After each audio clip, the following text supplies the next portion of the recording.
ನಮಸ್ಕಾರ ಸ್ನೇಹಿತರೆ, ನನ್ನ ಯೂಟ್ಯೂಬ್ ಚಾನಲ್ ವೀಕ್ಷಕರಿಗೆ. ನಾನಿವತ್ತು KSRTC ಮತ್ತು YVS ಸಾರಿಗೆಯಲ್ಲಿ ಚಾಲನಾ ಪರೀಕ್ಷೆ ನಡೀತಾ ಇದೆ.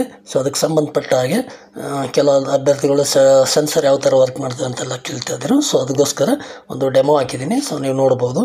ನೀವು ಯಾವ ಥರ ಗಾಡಿ ಹಿಂದೆ ತಂದರೆ ಯಾವ ಥರ ನಂಬರ್ ಕಟ್ ಆಗ್ತವೆ ಪ್ರತಿಯೊಂದು ಅವ್ರ ಹತ್ರ ರೆಕಾರ್ಡ್ ಇರುತ್ತೆ. ಕಂಪ್ಯೂಟ್ರಲ್ಲಿ ಅವ್ರ ಹತ್ರ ಸೇವ್ ಆಗ್ತಾ ಇರುತ್ತೆ. ನೋಡ್ಬೋದು ನೀವು ಯಾವ್ಯಾವ ಥರ ಹೋಗ್ತಾಯಿದ್ದೀರಿ ಏನು ಅಂತೇಳಿ ಡೀಟೇಲಾಗಿ ಒಂದು ಬೈ ಒನ್ ಸೆನ್ಸರ್ಗಳು ಈ ಥರ ಎಲ್ಲ ಈ ಡೆಮೋ ಪ್ರಕಾರ ಅವರು ಕನೆಕ್ಷನ್ ಮಾಡ್ಕೊಂಡಿರ್ತಾರೆ ಸ್ನೇಹಿತರೆ. ನೀವು ನೋಡ್ಬೋದು. ಅದರಿಂದ ಎಲ್ಲರೂ ಹುಷಾರಾಗಿ ನಿಮ್ಮ ಚಾನಲ್ ತರಬೇತಿ ಮುಗಿಸ್ಕೊಳ್ಳಿ ಅಂತ ಹೇಳುತ್ತಾ, ನೋಡಿ ನನ್ನ ಚಾನಲ್ಗಿಂದ ಯಾರ್ಯಾರು ಹೊಸಬರಿದ್ದೀರಿ ದಯವಿಟ್ಟು ಸಬ್ಸ್ಕ್ರೈಬ್ ಮಾಡ್ಕೊಳ್ಳಿ ಅಂತ ಹೇಳುತ್ತಾ, ಮಾಹಿತಿ ಇಷ್ಟ ಆದರೆ ಒಂದು ಲೈಕ್ ಮಾಡಿ, ಜೊತೆಗೆ ನಿಮ್ಮ ಸ್ನೇಹಿತರಿಗೂ ಶೇರ್ ಮಾಡಿ. ನಿಮ್ಮ ಅಭಿಪ್ರಾಯಗಳೇನಾದರೂ ಕಮೆಂಟಲ್ಲಿ ಕೇಳ್ಬೋದು ಅಂತ ಹೇಳುತ್ತಾ, ಮತ್ತೆ ಸಿಗೋಣ ಮುಂದಿನ ವಿಡಿಯೋದಲ್ಲಿ. ಧನ್ಯವಾದಗಳು.